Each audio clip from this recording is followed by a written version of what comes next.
We're in conversation today with Pawan Shetty at the launch of the new baby, the Panamera Turbo. Well, I can't say baby for this one because it's a big one for you. Tell us, it's the first time you're bringing a long wheelbase in.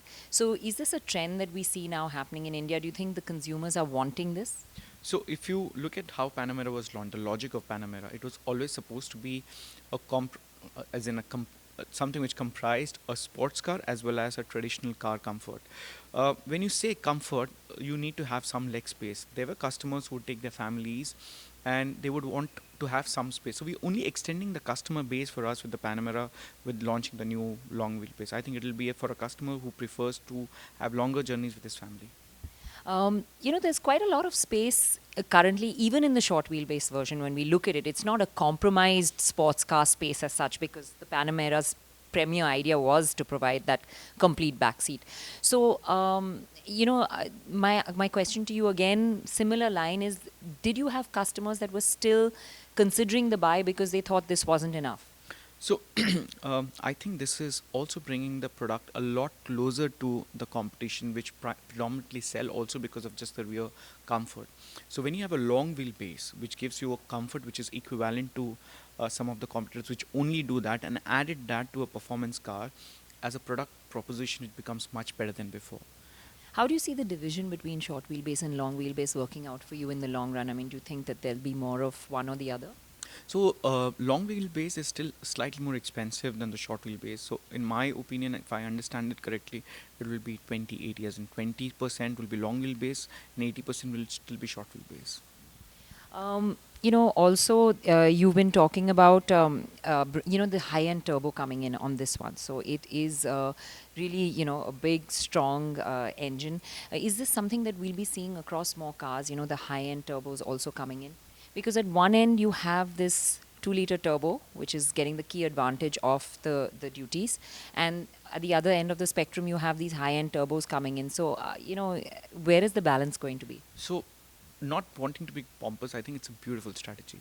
On one end, you launched a turbo, which is a halo model, which kinds of delineates what the brand is really capable of. Here we're talking about a 550 bhp, 770 newton meter torque, or 2000 kg car doing 0 to 100 in 3.6 seconds. At the same breath, we're talking about four-cylinder car, which makes and extends, or rather reduces the time taken for a customer to walk in from competition to us within the price bracket that we offer a car in. And when we say four cylinder, we're still saying an engine that delivers 300 horsepower, does 0 to 100 in less than 5 seconds. So I think it's a brilliant strategy where you keep building the top of the line to attract customers and you keep increasing the width to get the customers on board. So, will we be seeing these smaller capacity turbocharged engines coming across more of your cars now too? Because it gives you a big price advantage. So we have introduced wherever it's available internationally. In India, you're right, it gives a price advantage, and we totally passed on this price advantage to our customers. It's made the entry level or entering the exclusive world of Porsche so much more faster and easier now. Also, on this, now we've seen the high end turbo. Will we be seeing the diesel also in the future? Yes, definitely. The diesel should is slated to come somewhere next year. This is the usual strategy where you launch the high end. Within the next 30 to 60 days, we'll also launch the hybrid, and then we're launching the Sport Turismo, and then we'll have any of the diesel coming in later. Will we be seeing long wheelbase versions in those as well? So long wheelbase right now is announced with the hybrid and the turbo. So when the diesel comes, we will be happy to tell you what we'll do with that. Okay, your smile sort of seems to indicate that we might be getting one of those versions as well. But just moving further, because you've said, the hybrid and, of course, the Sport Turismo, do you think that, these are even further niche products? Because hybrid would definitely have a price factor to it. And, of course, Sport Turismo, do you think India is ready for that kind of styling? Because traditionally, station wagons have just not worked across segments. So do you think India is ready for that? So it's an offering which doesn't need investment for now. But if we have customer with a specific need, I wouldn't even want to turn down even one customer if that's it. And it's made to order. A customer can order and we can get the car for him. But I'm happy to offer that to him. So, talking about coming to the entire Porsche strategy, is Cayenne still the big seller, and do you still see SUVs as, being the biggest segment of the market, even for, high-end companies? So SUVs is the biggest segment. To give you some numbers, between Cayenne and Macan, we do 70% of our sales in India. But the good thing is this is also what is a global trend. So this is not something which is true for India, and it's totally different from other parts of Porsche markets. It's the same, and this is what is really exciting. And there would be some who would be very high in SUV. Thankfully, we are not. We still sell 20% of our sales from sports cars, and which is will increase this year, and 10% comes from Panamera. So we have 30% of cars and 70% of SUVs, which is a good mix to have. Do you think in India it's predominantly our infrastructure that makes this balance sort of imbalanced towards SUVs? Is it the infrastructure, or do you think India is just not, sports cars are the smaller end of the market. Of course, price plays a key factor in that. But what do you think is the way to grow the sports car market forward? So I would answer your first question. I think it's a bit of all. We at least had the perception of infrastructure. But if you go today to the metros, the roads are really good. We have so many of our smaller groups getting formed with sports car owners who are driving this car. SUV, I think, is a culture, and it's got to do the Indian mindset where we say big is nice, and we all like to be seen in big cars. We all like to be driving in big cars, which at some point in time would have come out of infrastructure, but now it's become more a culture. So, but as long as we are able to cater these needs, I'm happy. And thankfully, we have a product portfolio where you can enter a Macan if you want an SUV with close to 77 lakhs, and you can buy a sports car if you're a first time buyer at 81 lakhs. And this are great prices to enter a brand like Porsche. So I'm glad you spoke about price, because I was just about to ask you that Porsche, as a sports car brand, has been doing well compared to the other ones. Numbers are small, but Porsche has been doing pretty well. You attribute it to good pricing, the strategy of bringing in your 2 liters. So, what would you attribute the growth on the sports car business to? So, one of the biggest reason for us to be profitable even globally is we never chase growth. We don't put a number at the beginning of the year and then do it, chase it blindly, because then sometimes it needs altercations even at the level of margin. We would rather make one car less than one car more. So there are three key pillars with which we really drive our business. One, long-term jobs for all our employees. Two, customer satisfaction. And three, a very strong, healthy profit margin. Porsche Worldwide delivered 17.4% return on sales, which makes it the most profitable company in the world.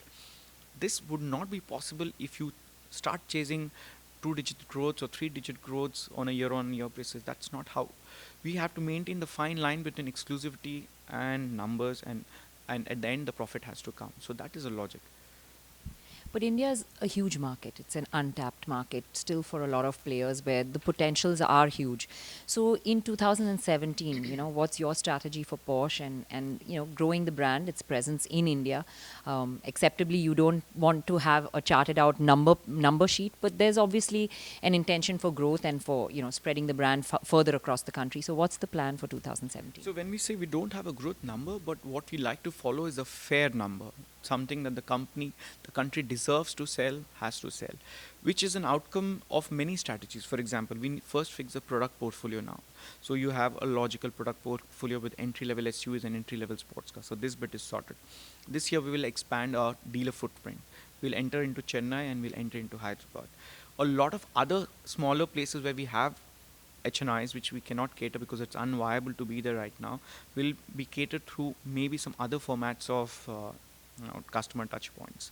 And more importantly than that, last year we did close to 139 customer events from a brand like ours. We are only increasing it that. We are increasing um, our pedal on doing more drive events, and this is getting more and more energy into the customers, the dealerships, and there's so much happening there. I think an sum total of this would make it successful. It is not going to happen in 3 months or 6 months, but at least we're in the right direction. What's the kind of product portfolio? I mean, obviously you're not going to give us which ones, but how many launches and what are we looking at from Porsche in 2017? So last year was the most exciting year, I would call it, for a brand like Porsche. Just to give an example, the investment which has gone into Panamera is around 500 million euros. So you cannot be launching cars every 3 months or 6 months like some of the other brands do. But having said that, last year we had 6 big launches till now, and now our portfolio is only 6 months old. So there has never been a point in time in the history of Porsche in India where the portfolio was so young and so diverse and so much to choose from. So this is the best part right now. So I think we're more or less done from the year in terms of big launches. I think whatever will happen should happen in the following years, but we are done. Right now, it's a time to then get people to experience this car and get closer to them and start delivering these cars. Will we see more variants coming in into the Indian, like you've spoken about the hybrid? Will we see more of those, across segments? Will we see different kind of variants come in across the segment? So right now, I don't think it's fair to really wanting me to comment on this, but you definitely saw the Geneva Motor Show showed you the GT3. It also showed you some other models which we can offer in India. But yeah, so excitement around that would be there. But all of this would be more of brand shapers, more special cars which would come and would be happy to offer them in the country. Great. Thanks so much for having So, taken the time to speak with us. Thank you.